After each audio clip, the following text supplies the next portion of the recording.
What if I told you that Shakespeare's Sonnet 31 contains hidden mystical meanings that can only be understood through ancient Jewish wisdom? What if the real author wasn't Shakespeare at all, but a remarkable woman named Emilia Lanier, who embedded sacred Zoharic teachings in every verse? Today we're going to dive deep into one of literature's greatest mysteries.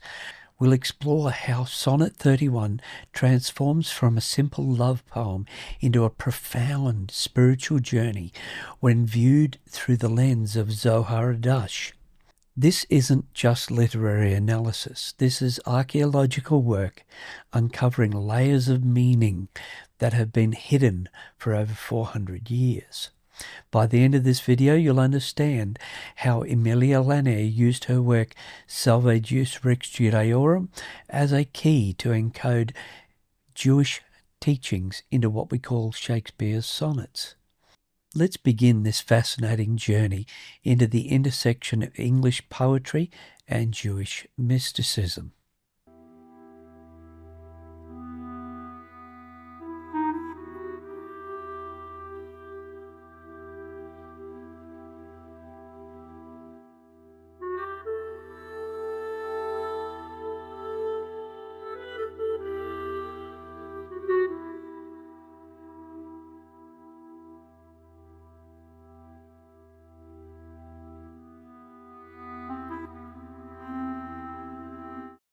G'day, I'm Peter Matthews, an academic researcher from Australia.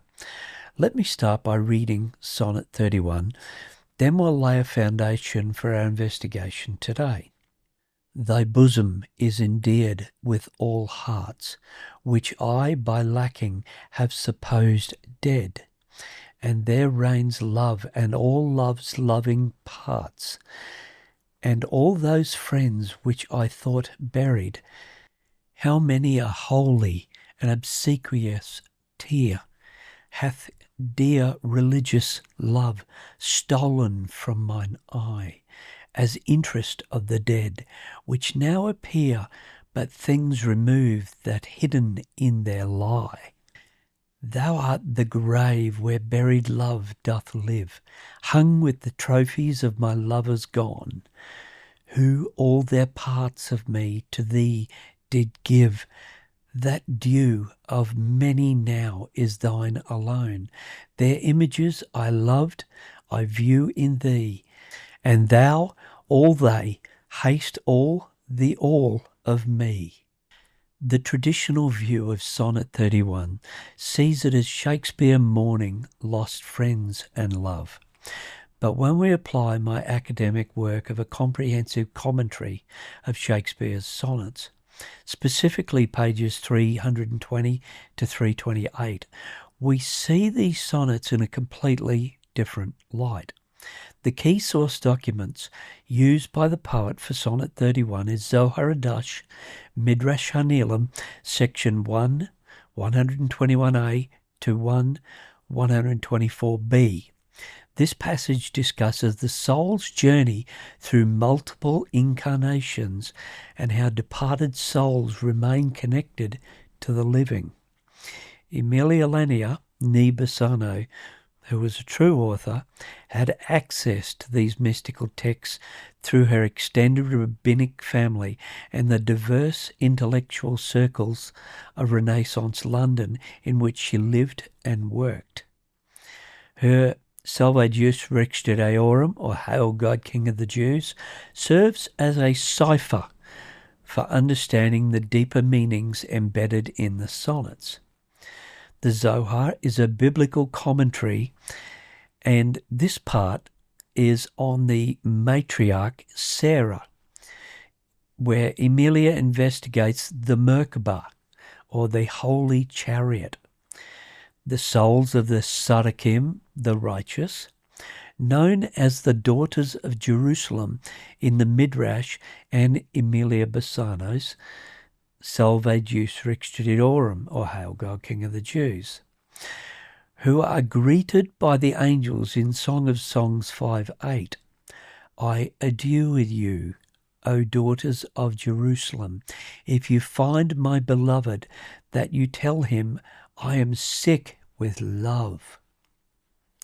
It refers to the prophets gazing through the eyes of full maturity, having ascended as angels, as it says, very close to divinity, as discussed by the Apostle Paul in 1 Corinthians 13:12. Now we see things imperfectly, like puzzling reflections in a mirror. Now the mirror is a Kabbalistic imagery of the mirror used right throughout the Zohar. But then we will see everything with perfect clarity. Talking about after we ascend. All that I know now is partial and incomplete, but then I will know everything completely, just as God knows me completely. So Emilia unlocks this portion of the sonnets with her tribute or dedication to the Lady Arabella, where she writes, "Rare phoenix, whose fair feathers are your own, with which you fly and are so much admired." Now, what's this referring to? It's referring to the Master of Eyes from Zohar Hadash, and it's speaking of Hesed, the Sephir of Hesed in the Tree of Life, upon whom, now this is quoting from Salve, true honour, whom true fame hath so attired, in glittering raiment, shining much more bright than silver stars in the most frosty night, referring to the Master of Trumpets, or in the Italian usage closer to the Zohar of Mantua, what it actually is talking about, the maestro of the trumpets and shawms. This was actually a title bestowed upon Emilia's grandfather, Hieronymus de Bassanus, Geronimo Bassano in English, meaning maestro of the praise under the king, and those praying for the living and the dead, unlike most Christians. Now that we've established the source documents and the connections to Sonnets 31 to 33, let's examine Sonnet 31 line by line through this Zoharic lens to draw out the real meaning. The sonnet opens with, "Thy bosom is endeared with all hearts, which I by lacking have supposed dead," which actually refers to the passing of the matriarch Sarah, where Abraham negotiated for land in Hebron, where Sarah now lives and guards the entrance to the Garden of Eden. In Zoharic thought, the heart represents the divine spark within each soul, and the bosom refers to Abraham's bosom. Abraham walked with Shekinah, or Ruach HaKodesh in the Hebrew, or Holy Spirit as we know as Christians. And he knew that Shekinah was in the field surrounding this cave. And that's why he wanted to bury Sarah in the cave. Now, Midrash Neelam explains that the souls that appear dead to us in this world continue to exist in a higher spiritual realms. There is nothing more than a veil between life and death. The Zoharic portion on Sarah opens with Psalm 139:16. "Your eyes saw me when I was formless. All my days were written in your book and planned before a single one of them began. For all of our deeds, good, evil, and even downright disgusting, are written down in a book. Yes, every last dirty secret we have ever hidden away is written down in a book." Well, a bit like a certain pedophile that we've been seeing in the media. But this is a lot more serious because it determines our fate for our future. Before God infused Adam with a soul, Adam uttered, "Your eyes saw me when I was formless." What does this mean? It's talking about the golem, a formless mass, like a beast, unaware of his deeds a golem, therefore had no regard for the world to come. Interestingly, the number 31 is also associated with the Sephirah of Hesed, or love. So it is a perfect time to deal with the infusion of life into the golem and the soul ascending from the body upon death. This brings me to the next verse. And there reigns love, and all love's loving parts, referring to the Blessed Holy One, drawing the four substances, earth, water, air, and fire, that are transformed in the body when a person departs this world. For Sarah now, and there reigns love, and all love's loving parts, and all those friends which I thought buried. She protects and guards the gate into the Garden of Eden until the day Christ returns. Now this is talking about the head of the academy. Who is the head of the academy? The Messiah, Jesus Christ, who Emilia attributes in this sonnet. We learn later in the sonnets that if she, the daughters of Jerusalem, is worthy, speaking about the soul, the angels greet her and takes great pleasure in her, enjoying the splendor and shade of the Lord. However, if she is not worthy, they cast her aside for Duma, the king of hell. How do we know Emilia was writing about this passage, though? Well, the Jewish Kabbalists would have us believe the Midrash refers to a time in the future, cited in Zohar Hadash 88a in Ruth, where at great Jehovah's gate the cock crowed 3 times, meaning a time of judgment, where God did the sending swift winged Gabriel unto thee, just as Emilia wrote in Salve.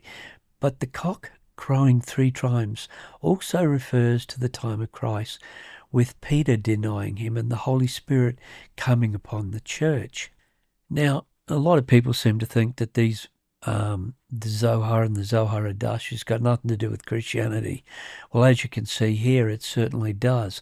And there are like 58 references in the Zohar from New Testament. So quite interesting if you ever decide to research that further. When Emilia writes, friends which I thought buried, she's drawing on the Zoharic teaching that no soul is ever truly lost. Midrash Hanelim specifically addresses how souls we've known in the past appear to us as memories and feelings in our current incarnation. How many a holy and obsequious tear hath dear religious love stolen from mine eye, from false teaching on the afterlife. For the word obsequious means obedient or attentive to an excessive or servile degree.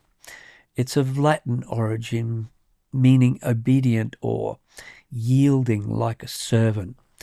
Then the tears here are holy and obsequious, signifying penitential prayers carried by angels like Miton that we discussed in Sonnet 23, ascending to God's basket.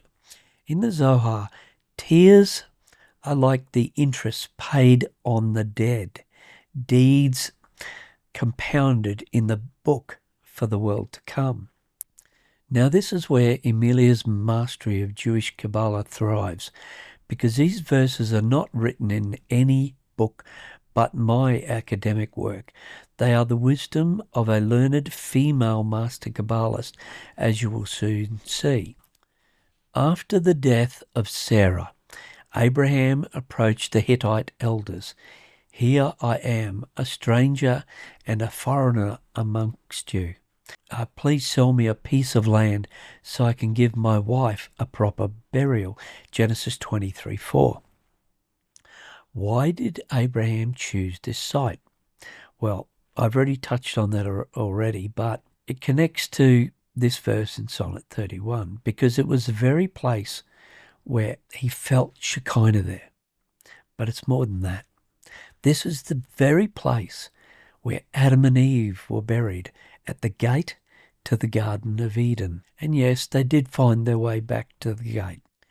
To the Hittites, it was a cursed place of darkness, where they replied to Abraham, "Listen, my lord, you are an honoured prince amongst us. Choose the finest of our tombs and bury her there. No one here will refuse to help you in this way." Genesis 23, 5 and 6. Listen, this is the worst area of cursed land. You don't want it. I offer you my best land instead. Then Abraham bowed low before the Hittites, honouring Ephron, and said, "Since you are willing to help me in this way, be so kind as to ask Ephron, son of Zohar, to let me buy this cave at Machpelah, down the end of this field. I will pay the full price in the presence of witnesses, so I have a permanent burial place for my family." Genesis 23, 7 and 9. Abraham insisted on the gate to the Garden of Eden, the cave of Machpelah, in the modern-day Hebron, but only if he paid full price and not $1 less. Why is that? To remove the clipot, to remove the demonic thorns that were guarding against anybody entering the Garden of Eden.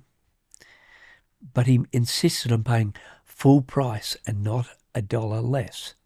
This is to remove the clipot. Now, I've learned in business in the last 30 years or so, especially during the time that I've researched the Sonnets and the Zohar, I decided to test whether this is true, that we need to pay full price to remove the clipot.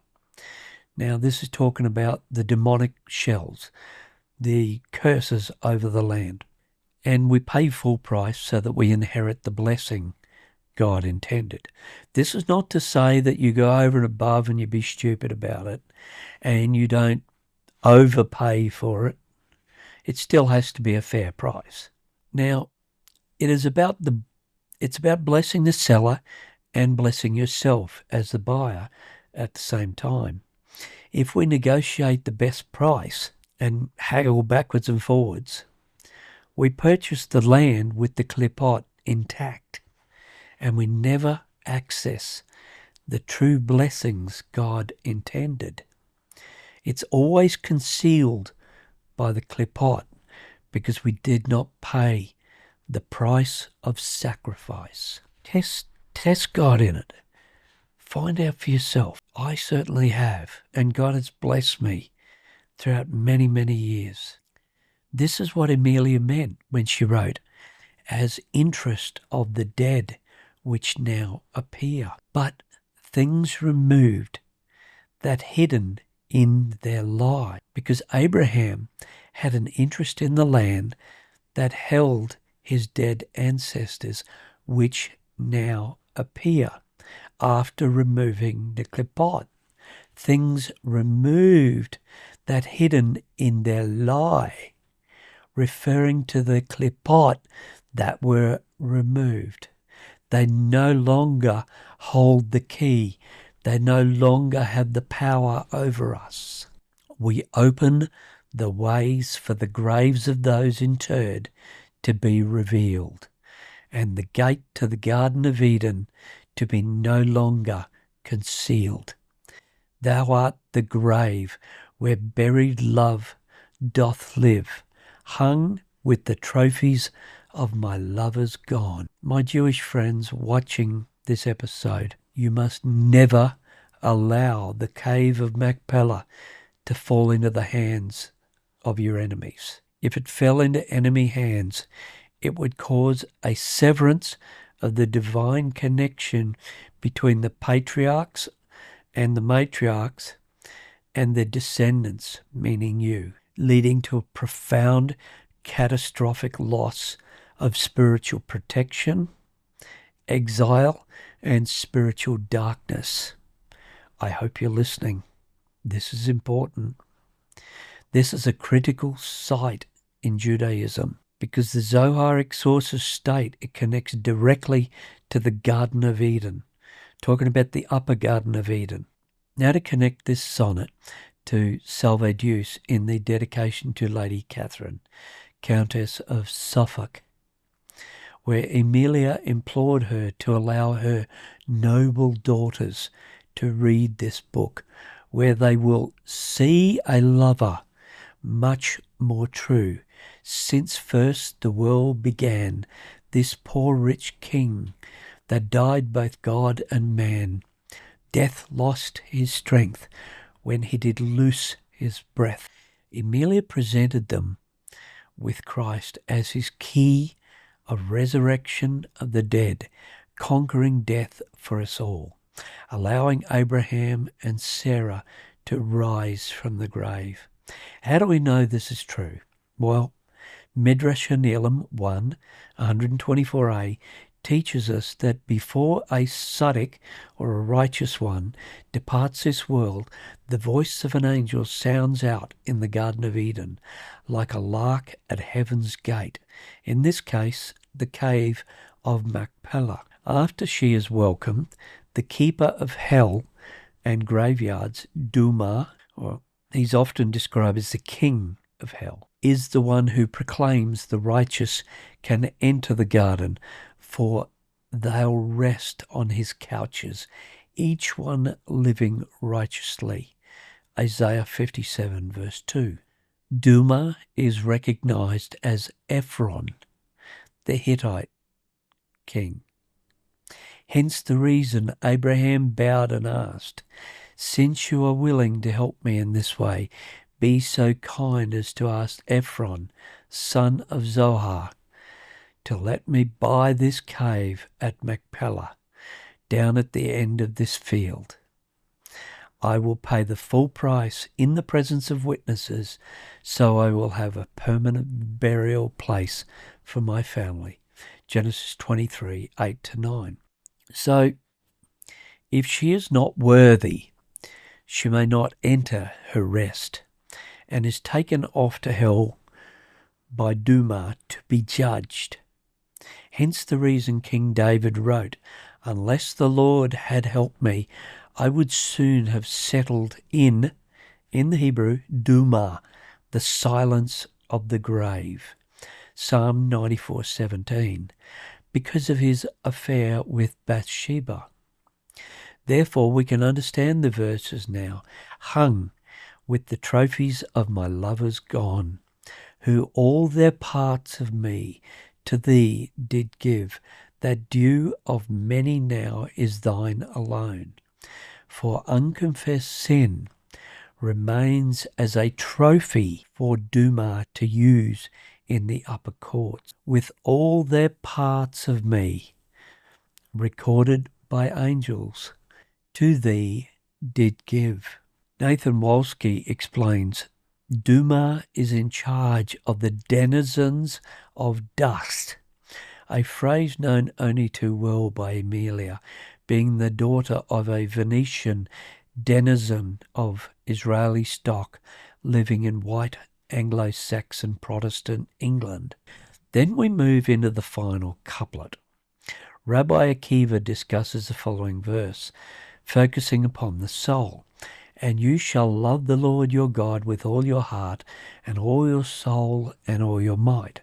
Deuteronomy 6:5, meaning if God takes your soul, Jesus tells us in Matthew 22:37, you must love the Lord your God with all your heart, all your soul, and all your mind.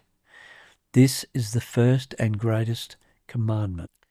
A body is never added to the tally of the righteous by Duma until the cherubs in the Garden of Eden give us a check-in registration, like a hotel check-in. This token gives not just 200 worlds reward, but she has a double portion of 400 worlds reward. This is the reward if you pay full price in this world. This is what Abraham prepared for Sarah, and Christ unlocked for for all of us in this world. What do I mean by that? You had the blessing of enjoying 400 worlds. So it's not just heaven and earth. And that's why I love astrophotography, because there's so many worlds out there. It's incredible. Our Creator has done incredible things. We haven't even begun to touch the surface. The final couplet, their images I loved, I view in thee, and thou, all they, haste all the all of me, refers to Sarah's name being written in the book, viewed and agreed, checked in, assured, and risen to serve God at the gate of Machpelah, the entrance to the Garden of Eden. Emilia begs all women not to be one of the daughters who searches for Jesus upon death and can't find him, for the night watchman might find you and cart you off to hell. The night watchmen found me as they made their rounds. They beat me and bruised me and stripped off my veil. For those watchmen on the walls. Song of Songs 5:7. Now this is not talking about ascended men. This is talking about demonic thorns. Instead, be ready, for Daniel prophesied long ago. At that time, Michael, the archangel who stands guard over your nation, will arise. Then there will be a time of anguish greater than any nation since they first came into existence. But at that time, every one of your people whose name is written in the book will be rescued. Daniel 12:1. This time will soon be upon us, so be on your guard. In summary, Sonnet 31, through the Zoharic lens, is a Kabbalistic allegory of divine love, resurrecting the dead, recording deeds and unifying the souls in Hesed.